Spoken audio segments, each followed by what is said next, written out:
মানুষ কিনতে পারতাম না। যারা আমাদেরকে সহযোগিতা করেছে ওদেরকে আল্লাহ আরো দিতে পারো। আলাইকুম সহায়ক সহায়ক ধন্যবাদ স্যারকে বক্তব্য দেওয়ার জন্য। আমাদের মাঝে এসে উপস্থিত হয়েছেন আমাদের সহায় জুলুম বস্তির অন্যতম উপদেষ্টা জনাব কাজল রহমান। আমার মা বোন সবাই আছে, আমরা এইটা নিয়ে আমরা ঈদ করি। এ পর্যায়ে বক্তব্য রাখবার জন্য বিশেষভাবে অনুরোধ করছি সহায় জুলুম বস্তির অন্যতম উপদেষ্টা জনাব কাজল রহমান। খোঁজ দিছে, এই জন্য আমরা ওনাদের প্রতি কৃতজ্ঞ।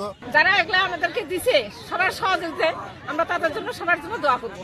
আলহামদুলিল্লাহ, আল্লাহ আসলে এই ছেলেগুলা যে উদ্যোগটা নিচ্ছে, আল্লাহ যেন এদেরকে অনেক ভালো রাখেন। এরকম যদি সব প্রত্যেক মায়ের ঘরে যদি একটি করে সন্তান হইতো তাহলে সবাই ভালো থাকতো।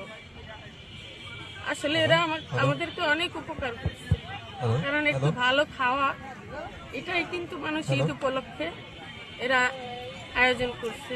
আল্লাহ এদেরকে ভালো রাখুক, ভালো থাকুক। আমাদের জন্য উপকার হবে পরিবারে। আমরা গরিব মানুষ কিনতে পারতাম না। যারা আমাদেরকে সহযোগিতা করেছে ওদেরকে আল্লাহ আরো দিতে পারো। আল্লাহ সুস্থ রাখুক সবাইকে ভালো রাখুক। আমাদের সম্মানিত অতিথি মহোদয়গণ উপহার তুলে দিচ্ছেন। আপনারা কেউ উঠবেন না, দয়া করে মহোদয়গণ। স্বেচ্ছাসেবী সংগঠন সহায় কতগুলো উদ্যোগী এবং উদ্যমী মানুষের পরিশ্রমের এই সংগঠন, এবং যাদের মধ্যে আছে বিভিন্ন পেশাজীবী সংগঠনের কর্মকর্তাবৃন্দ, বিশেষ করে ডাক্তার, জনপ্রতিনিধি, গণমাধ্যম কর্মীবৃন্দ। তাদের এই চমৎকার উদ্যোগকে আমি স্বাগত জানাই।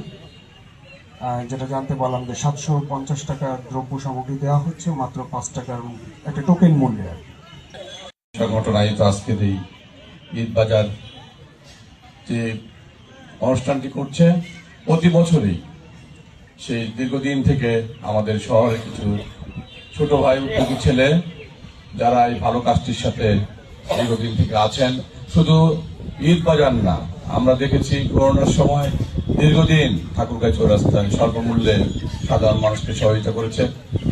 বন্যার সময়, শীতের সময়, সবসময় এই সংগঠনটি কয়েকদিন আমাদের সবসময় ধন্যবাদ জানাই যে আজকাল সমাজে সামাজিক কাজগুলি করার জন্য, যেটা সাধারণ মানুষের কাজ, যেটা সাধারণ মানুষ উপকৃত হয়, এলাকার মানুষ উপকৃত হয়, সেই কাজগুলি করার মানসিকতার মানুষ কম পাওয়া যায়। কিন্তু আমাদের এই ছেলেগুলি দীর্ঘদিন থেকে এই সংগঠনটিকে ধরে রেখেছে। অনেক বিপদ, অনেক সমস্যা, অনেক অর্থনৈতিক ক্রাইসিস গিয়েছে, তারপরেও কিন্তু তারা এই সংগঠন ছেড়ে যায়নি। আমি বলতে চাই, এই সংগঠনটি যেভাবে দীর্ঘদিন থেকে কাজ করছে, আমরা যারা এই সমাজে দায়িত্ব নিয়ে কাজ করতে চাই, আমরা যারা এখানে প্রশাসনের দায়িত্বে আসি, আমরা যদি এই সংগঠনটিকে মানে সার্বিকভাবে সহযোগিতা করি, আন্তরিকতার সাথে সহযোগিতা করি, তাহলে এরা আরো অনেক বড় বড় কাজ করতে পারবে এবং সাধারণ মানুষ তাতে অনেক বড় উপকৃত হবে।